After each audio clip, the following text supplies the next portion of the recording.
Okay, shall we start? Shall we start? Okay, yesterday, hello, day before yesterday, we were talking about the major problems that are encountered in the hospital management. Am I audible? Yes, sir. Okay. So yesterday we were talking about the major problems in the hospital management, which primarily constitutes the leadership in the hospitals. Just a second.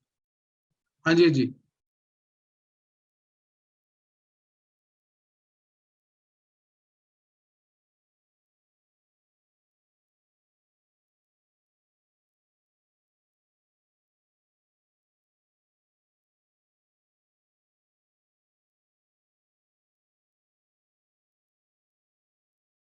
तो leadership in hospital देखो, आपने अभी कुछ time पहले Fortis hospital के leadership में देखा होगा कितना कितना सीवियर क्राइसिस आया था सिंह ब्रदर की। ठीक है, लीडरशिप तो चाहे हॉस्पिटल में हो, चाहे टीम में हो, चाहे कहीं पर भी हो, leadership is an important aspect. Without a leader a hospital और any organisation can not exist, because वो डायरेक्शन दिखाता है कि कहाँ काम करना है और कैसे काम करना है। ठीक है, तरीके बताता है। Leadership is itself is a very vast topic. तो लीडरशिप, अगर कोई भी टीम को चलाने के लिए लीडर्स की रिक्वायरमेंट होती है, आई थिंक आपने अभी नहीं तो पहले कभी डेफिनेटली देख लिया होगा कि डेफिनेटली आपने देख लिया होगा कि लीडरशिप की क्या रिक्वायरमेंट होती है एक टीम के लिए। जैसे चाहे क्रिकेट टीम में क्यों ना हो, तो क्रिकेट टीम के लिए लीडर्स के लिए कैप्टन की कितनी इंपॉर्टेंस होती है। ठीक है, now the second major problem that has been seen, inability to use the inability to use funds for hospitals. ठीक है, inability to use funds आए हैं यहाँ पे, funds for hospitals। तो मतलब क्या होता है, हॉस्पिटल्स में कई बार फंड्स आ जाते हैं, गवर्नमेंट हॉस्पिटल्स में अच्छा खासा फंड्स होता है, बट उसके साथ जो एडिशनल इंफ्रास्ट्रक्चर होता है वो उसको सपोर्ट नहीं करता, और इस वजह से जो फंड्स होते हैं उसको प्रॉपरली यूटिलाइज नहीं किया जा सकता है। जैसे मैं आपको एक सिंपल एग्जांपल बताता हूँ कि एक पेट स्कैन की मशीन है। पेट स्कैन की मशीन के लिए अच्छा खासा एरिया चाहिए होता है। ठीक है, अब क्योंकि गवर्नमेंट हॉस्पिटल में वर्क्स, जो सिविल वर्क्स होता है वो will be seen by the, वो कौन देखता है, वो पब्लिक वर्क्स डिपार्टमेंट देखता है, पीडब्ल्यूडी। और यूजुअली गवर्नमेंट हॉस्पिटल्स में एक्सपांशन इतना आसान नहीं होता है। तो क्या होता है कि वो मशीन आई रखी, पैसे आए होते हैं, क्योंकि बहुत जगह से परमिशंस नहीं मिलती, तो वो मशीन को हम अकोमोडेट कर ही नहीं पाते हैं। So that's why they have the inability to use funds for hospitals. Fine. और इसी वजह से आपने सुना होगा यूपी में एनएचएम स्कैम हुआ था। यूपी एनएचएम स्कैम जो हुआ था, इसी वजह से हुआ था। ठीक है, नाउ अब जहां प्राइवेट, मतलब जहां पे गवर्नमेंट हॉस्पिटल्स में कई बार फंड्स होते हैं वो ढंग से यूज नहीं कर पाते हैं, वहीं प्राइवेट हॉस्पिटल्स के पास में या इनफैक्ट गवर्नमेंट हॉस्पिटल्स के पास में भी पैसे नहीं होते, लैक ऑफ फंड्स होता है फॉर हॉस्पिटल्स। जैसे क्या होता है, hospital is a very capital intensive business. अगर आप देखिए, मोटा मोटा मैं आपको बताऊं, एक हॉस्पिटल जो है, अगर 300 बेड का हॉस्पिटल है, कम से कम 400 करोड़ रुपए लगते हैं उस हॉस्पिटल को बिल्ड करने में, 300 बेडेड हॉस्पिटल को। ठीक है, अब क्या होता है वहां पे सबसे बड़ी बात क्या होती है, लैक ऑफ फंड्स। अब 400 करोड़ रुपए मतलब कोई छोटा अमाउंट तो है नहीं, और कोई अपनी जेब से भी खर्च नहीं कर सकता है इतनी आसानी से। तो ये क्या करते हैं, तो आजकल आपने देखा होगा कि लोग अपने आईपीओ निकालते हैं। What is IPO? Any idea what is IPO? Sir initial public offering. वो क्या होता है सर ये लोगों को एक मौका देता है कंपनी के शेयर होल्डर बनने का। ओके ओके, तो इनिशियल पब्लिक ऑफर मतलब क्या होता है, बेसिकली क्या है कि मैं एक हॉस्पिटल का मालिक हूँ, मेरे पास 100% शेयर्स है। अब मैं ये चाहता हूं कि 10% शेयर्स में बेच दूं मार्केट में, और जो मर्जी आदमी आए मैंने 10 रुपए का एक शेयर कर दिया है, ठीक है, और ऐसे मैंने 1 लाख शेयर्स निकाल दिए हैं, ठीक है। तो जो मर्जी आदमी आए 10 रुपए दे और एक शेयर खरीद ले, ठीक है। मेरी मेरी ओवरऑल होल्डिंग कितनी होगी? 90%। और पब्लिक की कितनी होगी? 10%, ठीक है।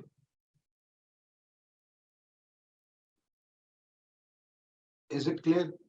सो अगर आपने देखा होगा भी मेदांता ने भी अपना आईपीओ निकाला है, एस्टर डीएम हेल्थ केयर ने भी अपना आईपीओ निकाला था पहले।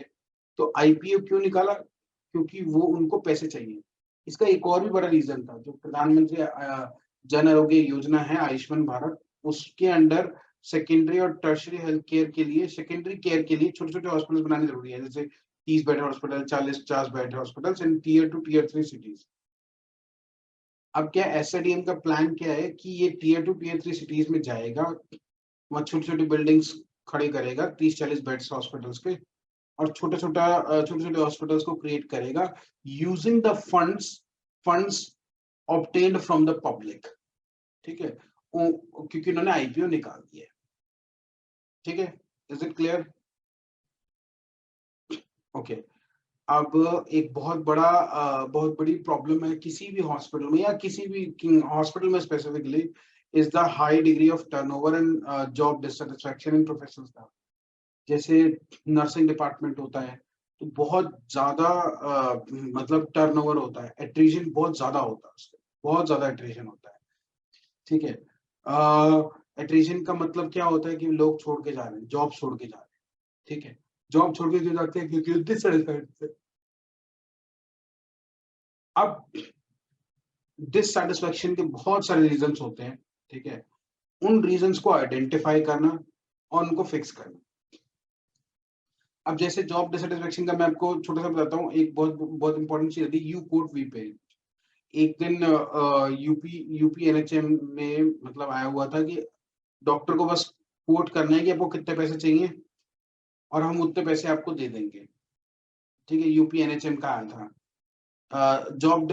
अब वो ऐसा क्यों है कि रूरल एरियाज में बहुत ज्यादा लोग डॉक्टर्स नहीं जाते, क्यों? क्योंकि वहां पर प्रॉपर फैसिलिटीज नहीं है, वहां उनके बच्चों को पढ़ने के लिए स्कूल नहीं है, वहां पे पानी की प्रॉपर फैसिलिटी नहीं है, इलेक्ट्रिसिटी नहीं है, ठीक है। हॉस्पिटल में जो सामान है वो नहीं है, हॉस्पिटल में सिक्योरिटी नहीं है। तो इस वजह से क्या होता है कि वहां पे अगर कोई पेशेंट अगर एक्सपायर हो गया, तो वहां डॉक्टर को पीट पाट के चले जाते हैं, ठीक है। So this has become a very dissatisfactory thing for the for the staff। मतलब ऐसे करके होता है। और नर्सिंग का तो वैसे भी एट्रिशन बहुत ज्यादा होता है। आप ये लगा लीजिए कि एक नर्स आती है, 1 या 2 साल काम करती है और वो फिर छोड़ के चली जाती है, दूसरी नर्स आती है, तो बार बार उनकी ट्रेनिंग का खर्चा हॉस्पिटल को बेयर करना पड़ता है, बार बार उन्हें ट्रेन कराना। Is this clear? अच्छा, स्ट्रिंजेंट कंट्रोल्स। नाउ क्या है कि हॉस्पिटल मैनेजमेंट में अब इतने सारे रेगुलेटरी स्टैंडर्ड्स बन गए हैं, बहुत सारे, और अगर आप उन्हें फॉलो नहीं करोगे तो बहुत जबरदस्त फाइन होता है। जैसे फोर्टिस हॉस्पिटल को 10 लाख रुपए का फाइन आ गया था for non compliance of biomedical test. ये 2018-19 की बात है आई थिंक। तो 2018-19 में फोर्टिस हॉस्पिटल को 10 लाख रुपए का फाइन हुआ था, जस्ट बिकॉज कि उन्होंने जो है बायोमेडिकल वेस्ट को प्रॉपर स्टोरेज और प्रॉपर डिस्कार्ड नहीं किया था। और मैं फोर्टिस हॉस्पिटल मोहाली की बात कर रहा हूँ। आप अगर अभी गूगल करेंगे तो आपको मिल जाएगा, फोर्टिस हॉस्पिटल को 10 लाख रुपए देंगे non compliance of biomedical waste, ठीक है। ineffective allocation of work and manpower utilization. So there are two things. One is called KPI, one is called KRA. Anyone who has any idea of this KPI and KRA? KPI means की performance indicator, मतलब ये होता है कि कुछ indicators होते हैं जो हमारे परफॉर्मेंस को रिफ्लेक्ट करते हैं। जैसे सर जैसे सर कंपनी या एम्प्लॉयज के सक्सेस को ये मेजर या इवेलुएट करता है। हाँ, वेरी गुड। कैसे? की परफॉर्मेंस इंडिकेटर का कौन सा मतलब एक आध एग्जांपल बताओ की परफॉर्मेंस इंडिकेटर का। सर एट्रिशन, स्टाफ का एट्रिशन, ये एक इंडिकेटर है। Very good. नहीं, की परफॉर्मेंस इंडिकेटर, चलो ठीक है, और बताओ। और गुड गुड सर गुड। हमने जो गोल सेट किए हैं वो अचीव हो पा रहे हैं या नहीं। ओके ठीक है।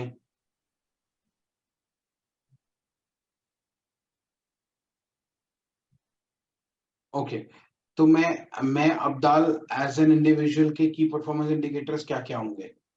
मुझे कैसे पता चलेगा that he is a good good student? उसके की परफॉर्मेंस इंडिकेटर क्या क्या होंगे बताओ, एज अ स्टूडेंट। सर सबसे पहले तो ये रहेगा कि मेरे एटिकेट अच्छा होना चाहिए। आप जो क्वेश्चंस पूछ रहे हैं मैं उस क्वेश्चंस का आंसर कर रहा हूँ या नहीं सो कर रहा हूँ। वन थिंग, हाँ, तो इंटरेक्शन रेट कितना है उसका, कि मतलब अगर मैं 10 बार क्वेश्चन पूछता हूँ तो कितनी बार वो इंटरेक्ट करके आंसर देता है। ठीक है। दूसरा, मार्क्स कितने आ रहे हैं उसके, है ना, ये ऑल्सो, ये भी मैटर करता है। तीसरा, मतलब इसका जो है एक्स्ट्रा करिकुलर एक्टिविटीज क्या क्या हैं, ठीक है, उसमें कौन कौन से प्राइज जीते हैं, तो ये हो गए की परफॉर्मेंस इंडिकेटर्स। ठीक है, just a second please.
Yes, so KPIs की परफॉर्मेंस इंडिकेटर्स, ये पहले से आइडेंटिफाइड किए जाते हैं कि भाई ये आपके परफॉर्मेंस के लिए, जैसे एब्सेंटिज्म हो गया, ठीक है, कि भाई कितना एब्सेंट होता है, कितना एब्सेंट होता है।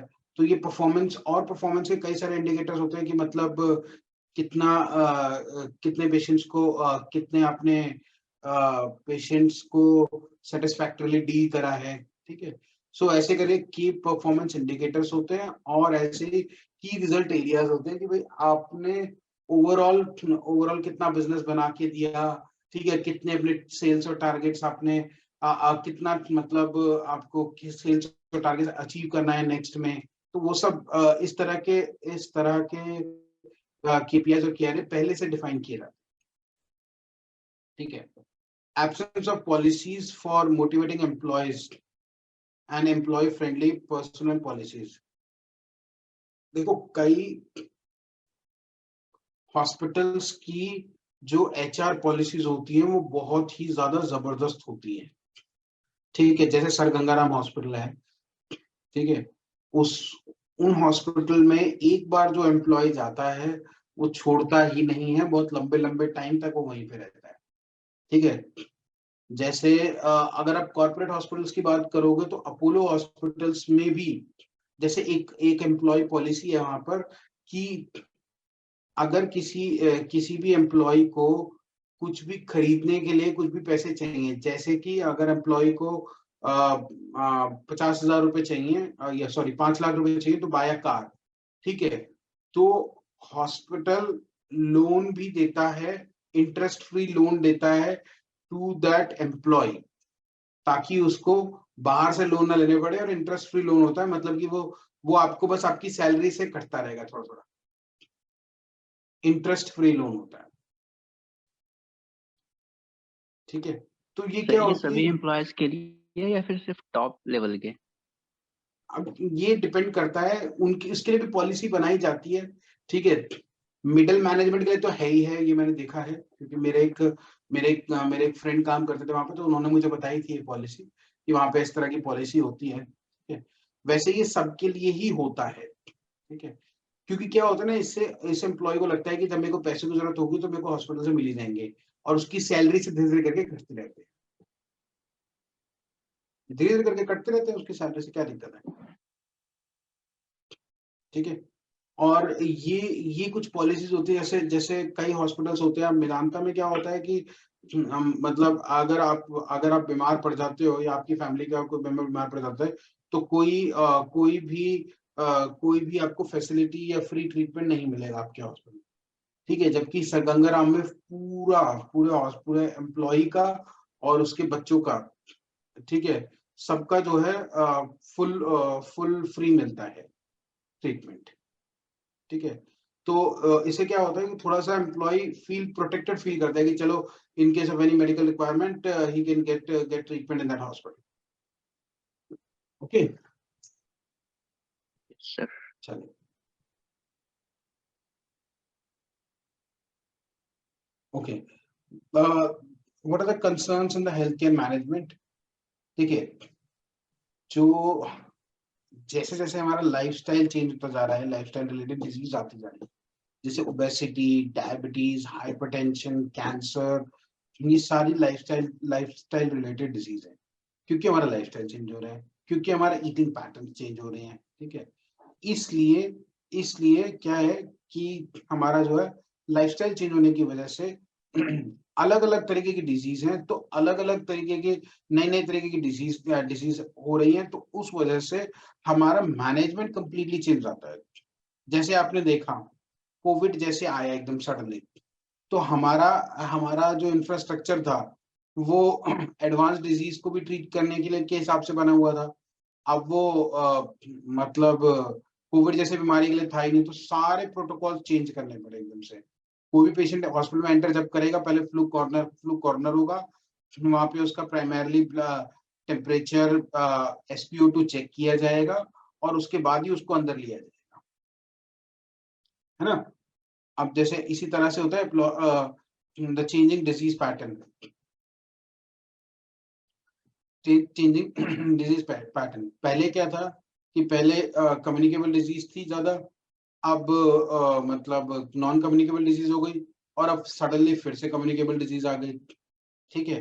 तो डिजीज पैटर्न चेंज हो रहा है। पहले कैंसर वगैरह कम हुआ करते थे, पहले ये नई नई डिजीज जो है मतलब तो epidemiological transition that is called from communicable disease to non communicable disease. आजकल अपने आप में cancer, diabetes, hypertension has become a pandemic now, है ना। नई नई डिजीज का इंट्रोडक्शन हो रहा है, जैसे एड्स का इंट्रोडक्शन हुआ। मतलब एड्स पहले तो कोई बीमारी नहीं थी, सडनली मतलब ये एक बीमारी 80s में निकल के आई, ठीक है। Increasing cost of treatment, mediflation. You understand what is mediflation? Inflation in medical sector. हाँ, ठीक है। तो इसका एग्जांपल? इसका example sir, cost of treatment high हो गई। ओके। What is inflation? महंगाई। महंगाई, ठीक है। मैं थोड़ा सा एक्सप्लेन करता हूँ आपको what is inflation. So inflation जैसे क्या था, पहले मैं 100 रुपए के 1 किलो सेब खरीदता था मैं, ठीक है। अब मुझे 1 किलो सेब खरीदने के लिए 100 रुपए नहीं देने पड़ते, अब मुझे देने पड़ते हैं 120 रुपए, ठीक है। तो इसको बोलते हैं इन्फ्लेशन, कि उतना ही अमाउंट खरीदने के लिए मेरे को, पहले मैं मतलब 1 साल पहले मैं 1 किलो सेब खरीद रहा था 100 रुपए के, और अब मैं 1 किलो सेब खरीद रहा हूँ 120 रुपए के।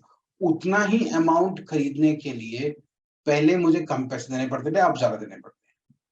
दिस कॉल्ड इन्फ्लेशन, ठीक है। In the same way medicine में भी ऐसा ही होता है, हेल्थ केयर में भी ऐसा ही होता है कि पहले मुझे सेम ट्रीटमेंट कराने के कम पैसे देने पड़ते थे, अब मुझे ज्यादा पैसे देने पड़ते हैं। तो मेडिकल आइटम्स में इन्फ्लेशन बहुत ज्यादा है, ठीक है, and this is called mediflation. Mediflation. There is another terminology which is known as shrinkflation. आपने सुना है श्रिंकफ्लेशन क्या होता है? No sir. ओके, श्रिंकफ्लेशन में क्या होता है, जैसे मैंने क्या करा, पहले मेरा एक पार्ले जी का बिस्किट आता था 200 ग्राम का, 200 ग्राम का पार्ले जी का बिस्किट आता था मेरा 5 रुपए का। तो अब क्या है, लेकिन महंगाई ओवरऑल बढ़ गई, ठीक है, महंगाई बढ़ गई, अब 500, अब क्या है, मैं 5 रुपए के में मतलब अब मुझे अगर 200 ग्राम चाहिए तो 6 रुपए का आएगा बिस्किट, 1 रुपया बढ़ जाएगा। लेकिन मार्केटिंग कंपनी मतलब कंपनीज क्या करती हैं, उन्हें लगता है कि अगर हम ज्यादा का बेचेंगे ना तो लोग शायद ना खरीदें, लोगों को 5 रुपए की ही आदत है, तो वो क्या करते हैं, वो 200 ग्राम की जगह 170 ग्राम बिस्किट्स कर देते हैं, ठीक है, पार्ले जी का, और 5, लेकिन आपसे लेंगे 5 रुपए। तो दिस इज कॉल्ड श्रिंकफ्लेशन। समझ में आ गया श्रिंकफ्लेशन क्या होता है? सर कंसेप्ट क्लियर हो गया दिव्या? Yes sir. श्रिंकफ्लेशन मतलब they will keep the price intact, keep the price intact, they will reduce the quantity of that biscuit। तो मतलब वो क्या है, और ये हर चीज में किया सकता है। पहले 1 किलो कॉटन आता, पहले क्या होता था कि 1 किलो कॉटन आती थी 200 रुपए की सपोजिटली, तो अब क्या करेंगे, वो 900 ग्राम कॉटन कर देंगे, लेकिन देंगे वो 200 रुपए की। This is called shrinkflation. वो प्रोडक्ट जो है श्रिंक होता जा रहा है, ठीक है, क्योंकि कोई भी जो लॉन्ग स्टैंडिंग प्रोडक्ट होता है, उस प्रोडक्ट में ये हमेशा दिक्कत होती है कि लोगों को ज्यादा दिक्कत, हल्का सा भी ज्यादा पैसा पे करेंगे तो उन्हें दिक्कत होनी शुरू हो जाएगी। वो भले ही एक बिस्किट कम खाना पसंद कर लेंगे, बट वो ज्यादा पैसा देना पसंद नहीं करेंगे। Just a second please.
Yes.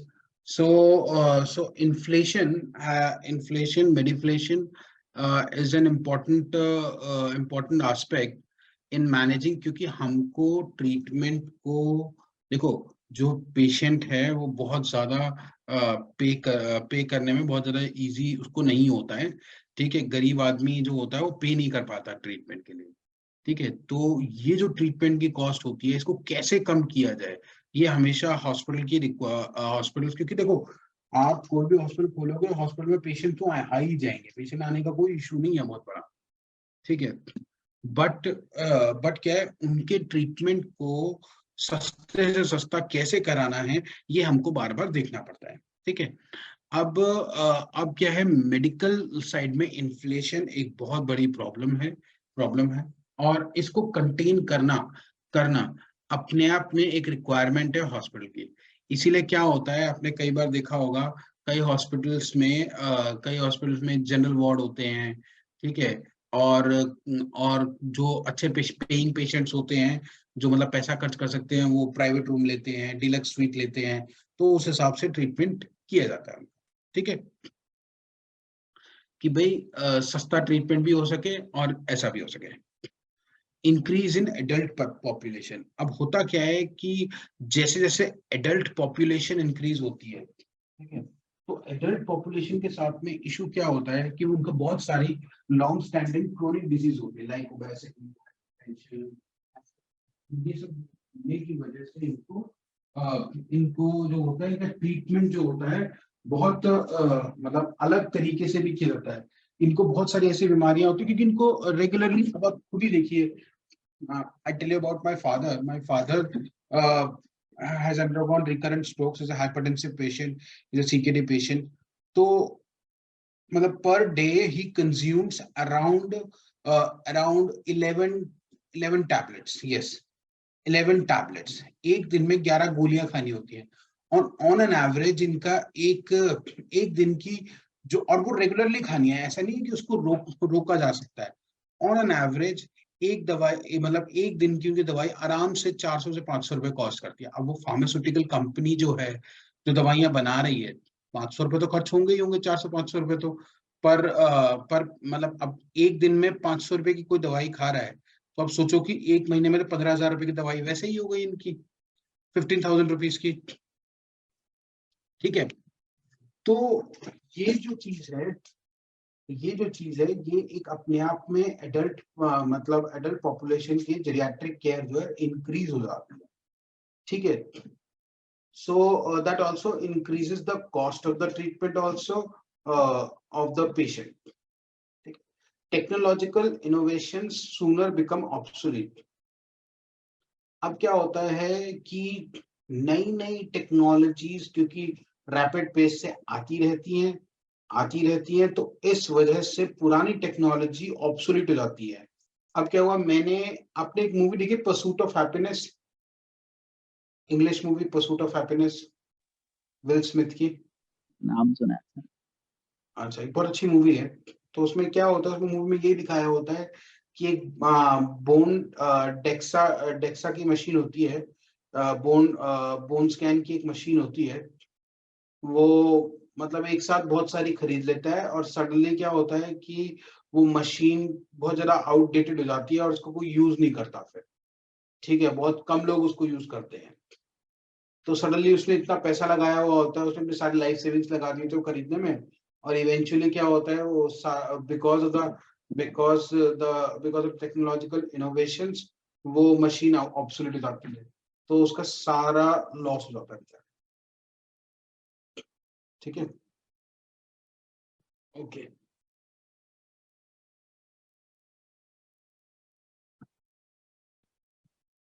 okay. So technological innovations sooner become obsolete. Immigration of patients and diseases globally. मतलब इमिग्रेशन पेशेंट्स का होता है और ग्लोबली डिजीज। अब तो ये सबने देख ही लिया होगा कैसे कोविड ने कोहराम मचाया पूरे वर्ल्ड में, नॉट ओनली इन इंडिया, और आजकल फिर से कोविड जो है चाइना में बढ़ रहा है। ठीक है, so being a healthcare management students, I want to ask you whether it is going to impact India or not? Tell me.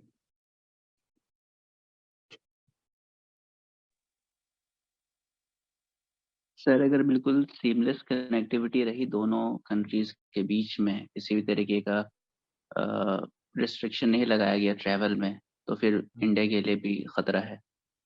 Okay, okay. Divya, any thoughts from your side? Sir हमें भी यहाँ पे aware रहना चाहिए, precautions लेनी चाहिए, क्योंकि Okay, okay, okay. अगर फिर से देखो, इम्पैक्ट होता है इंडिया पे तो चलो ठीक है। देखो कई सारी चीजें हैं।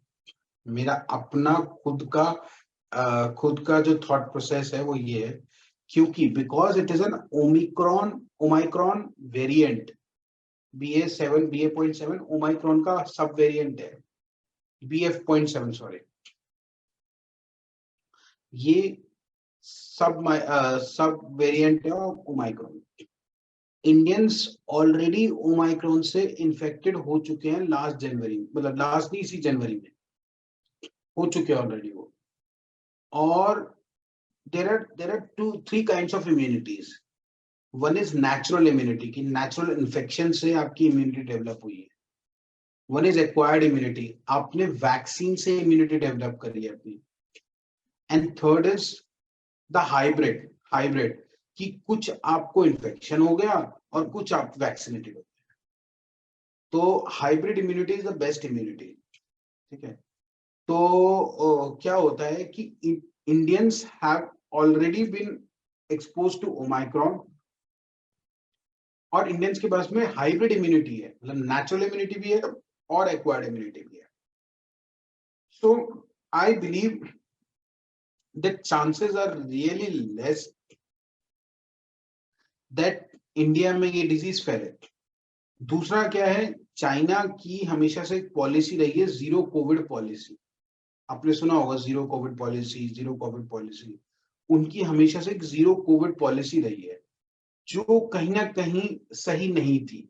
मैं आपको सही बताऊं तो जो कहीं ना कहीं सही नहीं थी जीरो कोविड पॉलिसी, क्योंकि जीरो कोविड में मतलब उनका बिल्कुल भी एक्सपोजर नहीं हुआ।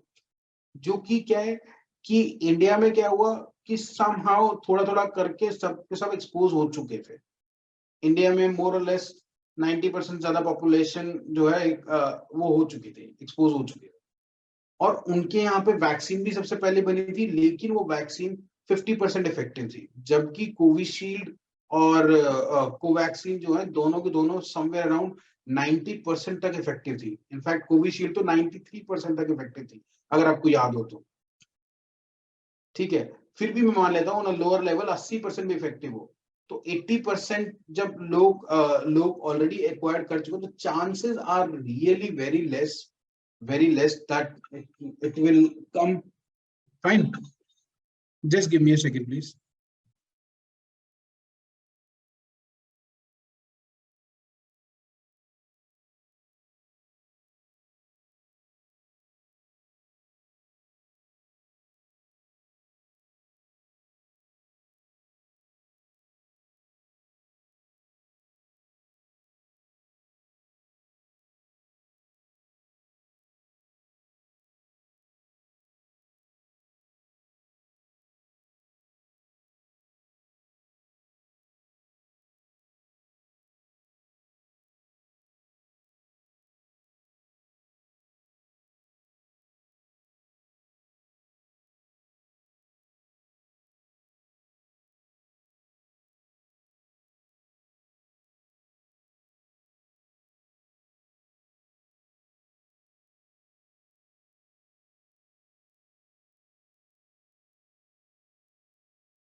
ठीक है। तो कोविड का चाइना में जीरो कोविड पॉलिसी के चक्कर में बिल्कुल भी एक्सपोजर नहीं हुआ। और दूसरा ये कि वहाँ की जो वैक्सीन है वो 50% टू 55% इफेक्टिव है, जबकि इंडिया की वैक्सीन 80 टू 85 80 टू 90, मेरे हिसाब से 93% का मुझे याद है लास्ट डेटा जो मैंने देखा था। मैं जस्ट चेक कर लेता हूँ एकदम।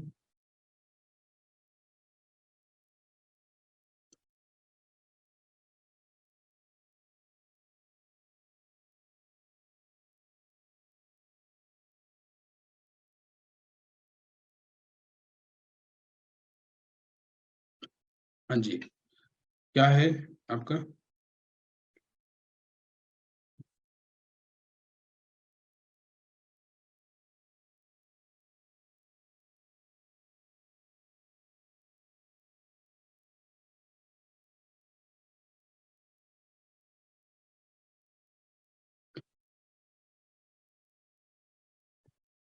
सो ये देखो कोविशील्ड, ये इकोनॉमिक टाइम्स की न्यूज है।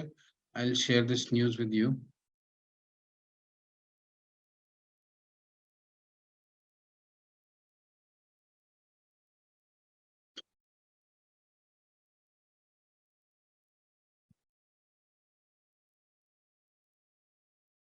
सो ये इकोनॉमिक टाइम्स की न्यूज है। हाँ, तो यहाँ लिखा हुआ है 2021 की न्यूज है। Covishield vaccine nearly 93.5% effective against Covid, right. तो तो ये वैक्सीन जो है 93.5% इफेक्टिव है, वहां की 50% है। इसीलिए the chances are really very less कि ये डिजीज इंडिया को बहुत ज्यादा तरीके से इम्पैक्ट करे, ठीक है। But anyhow our concern is to be prepared. हमें प्रिपेयर्ड रहना है, ठीक है। हमको ऑक्सीजन की दिक्कत होगी, उसके लिए प्रिपेयर्ड रहना है। बेड्स की शॉर्टेज होगी, उसके लिए प्रिपेयर्ड रहना है। वेंटिलेटर्स की दिक्कत होगी, उसके लिए प्रिपेयर्ड रहना। सडनली हेल्थ केयर मैनेजमेंट, मैं आपको सच बात बोलूं तो पिछले 2-3 सालों में तो कुछ ज्यादा ही इंक्रीज हुआ है, इतना ज्यादा इंक्रीज हुआ है। अब अच्छा, मुझे आप में से कोई बात बताइए, जो अभी आपने देखा होगा दिल्ली में लास्ट ईयर जो वेव आई थी, उसमें उसमें ऑक्सीजन की कमी हो गई थी, याद है आपको? Yes sir. हाँ, तो क्या दिक्कत हो गई थी एग्जैक्टली? दिक्कत क्या थी? क्या ऑक्सीजन प्रोडक्शन कम हो रहा था? सर ऑक्सीजन प्रोडक्शन कम तो हो रहा था साथ साथ, और सर जहाँ दूसरे स्टेट से आना था तो उसमें भी कुछ हिंड्रेंसेस आ रही थी। अच्छा अच्छा अच्छा अच्छा। सो पहली बात तो ये क्लियर होना चाहिए हमारे माइंड में, ऑक्सीजन का प्रोडक्शन में कोई दिक्कत नहीं थी। ऑक्सीजन की प्रोडक्शन उतनी मतलब को बढ़ाया जा सकता था, कोई बहुत बड़ा इशू नहीं था। द प्रॉब्लम वाज कि जहां पे ऑक्सीजन की प्रोडक्शन हो रही थी वहां से उसको लाने वाला tanker, that were really less. Yes sir. Just a second please. हाँ जी।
Yes. So, production was not an issue. The problem was जो tankers लेके जाने थे, logistics लेके जाने वाले थे, वो कम थे. अब बात ये है कि वो कम क्यों थे, मतलब कि ट्रांसपोर्टेशन जो थी उसमें इशू क्यों आ रहा था कि लॉजिस्टिक्स जो हमारे पास ट्रक नहीं थे क्या हमारे पास में इतने. हाँ, हमारे पास में ट्रक नहीं थे. रीजन क्या था, पहले सपोज करो, पहले एक दिन में एक हॉस्पिटल में 200 किलो गैस कंज्यूम थी सपोजिटली, ठीक है, 200 सिलेंडर्स कंज्यूम हो रहे थे. अब सडनली वो डिमांड बढ़ के 1000 हो गई, ठीक है. अब क्या है, पहले जो पूरा इकोसिस्टम बना हुआ था वो 200 सिलेंडर्स के हिसाब से बना हुआ था, है ना. अब क्या हुआ, सडनली उनकी डिमांड भी बढ़ गई. Just a second please.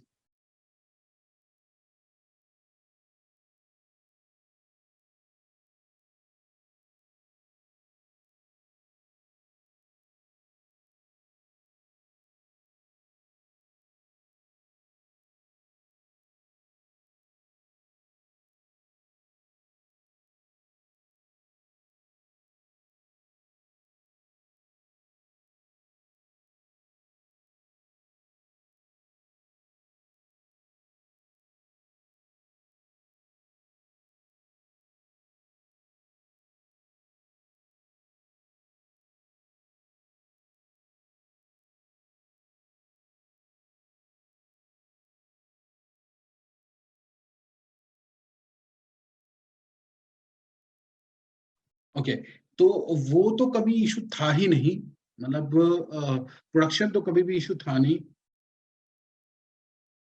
Production was never an issue. The issue always was the logistics. 2000 cylinders चाहिए थे, 1000 सिलेंडर्स की सडनली डिमांड बढ़ गई. अब उसी ट्रक को जो लेके आ रहा है उसको ही 5 बार चक्कर लगाने पड़ेंगे उस हॉस्पिटल के, क्योंकि ट्रक्स उतने ही हैं.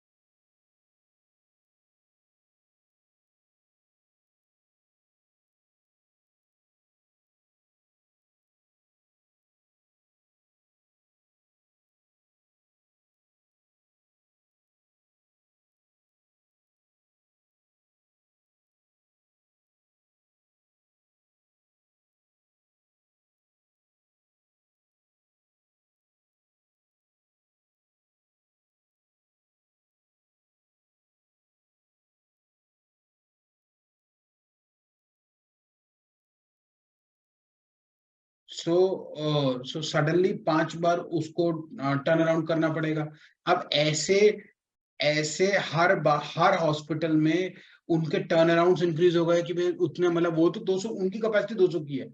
अब सडनली उस तरीके के trucks banana, infrastructure banana, logistics banana in a very short period of time was very difficult. That's why oxygen level drop in oxygen की वो हो गया, ठीक है. इसीलिए just a second please. Hello.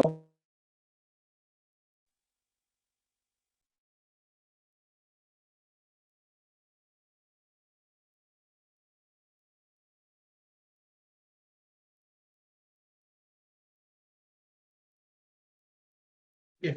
So this was the whole and complete scenario for what happened. Oxygen, how oxygen shortage happened. Demand एकदम increase हो गई थी, और उस इंक्रीज डिमांड को लॉजिस्टिकली वो हमारे पास ट्रक नहीं थे, वो सिलेंडर्स नहीं थे, ठीक है. इस वजह से प्रोडक्शन में कमी नहीं थी, प्रोडक्शन तो खूब किया जाता है. इसीलिए हर हॉस्पिटल में PSA, pressurised swing adsorption, PSA को इंस्टॉल किया गया, ठीक है. चलिए, तो बाकी हम नेक्स्ट क्लास में पढ़ेंगे, ठीक है, और उस वहां पर हम फर्दर जो है डिस्कशंस करेंगे, ठीक है. Is this very clear with everyone? Any doubts? No sir. No sir. Okay, चलिए, ठीक है. Thank you very much.